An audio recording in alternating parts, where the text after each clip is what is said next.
Hi everyone, তোমরা সবাই কেমন আছো? আশা করি সবাই ভালো আছো।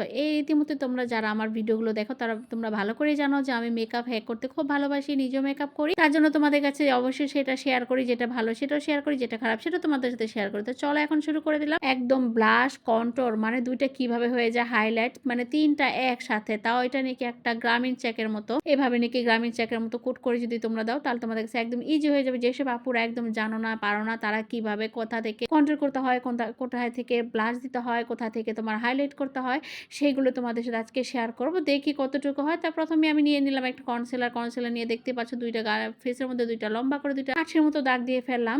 এটা হলো হাইলাইটারের কাজ করবে। তারপর দিয়ে দিলাম একটু কন্ট্যুরের কাজ করবে, যেটা কিন্তু আমার কাছে যে এলিগালের যে ব্রাউন কন্ট্যুরটা ছিল সেটা কিন্তু আমি নিয়েছিলাম কন্ট্যুরটা দিয়ে দেখো আমি তার পাশে ২ টা দাগ দিয়ে ফেললাম। মনে হচ্ছে একটা বক্স হয়ে গেছে। বাসায় যেমন বেড়া থাকে এরকম বেড়ার মতো আমার ফেসের মধ্যে আমি আটকায় ফেললাম। করার পর এখন আমার কাছে যে একটা ব্লাশ ছিল সেই ব্লাশটা দিলাম। লিকুইড ব্লাশটা আমার কাছে কখনোই ভালো লাগে না। তারপর লিকুইড ব্লাশটা আমি দেই, যেহেতু এখন শীতের সিজন তোমরা লিকুইড ব্লাশটা দিতে পারো। শীতের সিজনে লিকুইড ব্লাশটা দিলে কিন্তু স্কিনটা মনে হয় না যে কোনো ড্রাইনেস থাকে আর দেখতে খুবই ভালো লাগে। তো যাই হোক আমি এখন লিকুইড ব্লাশটা আমি এখানে অ্যাপ্লাই করে ফেললাম।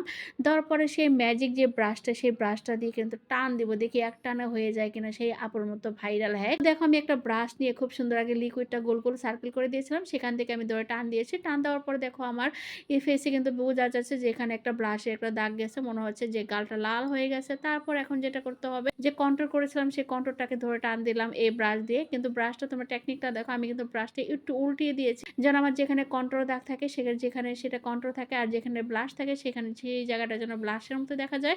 আর যেটা হাইলাইট করার দরকার সেটা আমি হাইলাইট করে ফেলতেছি। তোমরা দেখতেই যে কিছু টেকনিক তোমরা ফলো করবা মেকআপ রুলসে, তাহলে ইজিলি তোমরা কিন্তু পেরে যাবা। দেখো আমি কত সুন্দর করে ফেললাম। এখন কিন্তু আমার দাগগুলো প্রত্যেকটা দাগ কিন্তু বোঝা যাচ্ছে যে আমি কোনটা কন্ট্রোল করলাম, কোনটা হাইলাইট করতেছি। তো আমি যে জায়গাটুকু হোয়াইট কালার ছিল সেই জায়গাটুকু আমি হোয়াইট কালার করে ফেললাম। আর যেদিকে জ লাইনে যে একটা দাগ দিয়েছিলাম যে কন্ট্রোল করার জন্য, সেটাও কিন্তু আমি ভালো করে ব্লেন্ডিং করতেছি। এখানে কিন্তু আমি টেনে টেনে কোনো তোমাদের সামনে ভিডিওটা অ্যাপ্লাই করিনি। আমি ভিডিওটা খুব সুন্দরভাবে তোমাদের সাথে শেয়ার করতেছি যেন তোমরা বুঝতে পারো। তো এই যে দেখো আমার কিন্তু হয়ে গেছে, যেদিকে আমার কন্ট্রোল করা দরকার সেটা কন্ট্রোল, আর যেটাকে হাইলাইট করা সেটা হাইলাইট হয়ে গেছে। এখন মিনিমাম যেটা করতে হবে, অবশ্যই আমি এখন একটু ব্লাশ দিব।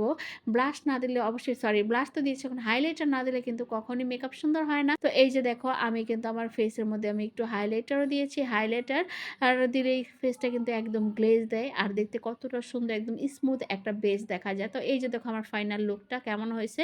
আর এইভাবে টেকনিক করে যদি তোমরা করো, যেসব আপুরা পারো না সেসব আপুদের জন্য নাকি এই ইজি টিক্সটা নাকি আসলে কাজে লাগে। কিন্তু আমার কাছে ভালো লাগছে। যদি তোমরা করতে চাও তাহলে কিন্তু ইজিলি ভাবে তোমরা এটা করতে পারো। আর প্রত্যেকটা মেকআপ কিন্তু প্র্যাকটিসের ব্যাপার। তোমরা যত প্র্যাকটিস করবে তত তাড়াতাড়ি তোমরা মেকআপ শিখে যাবে। তো আজকের মতো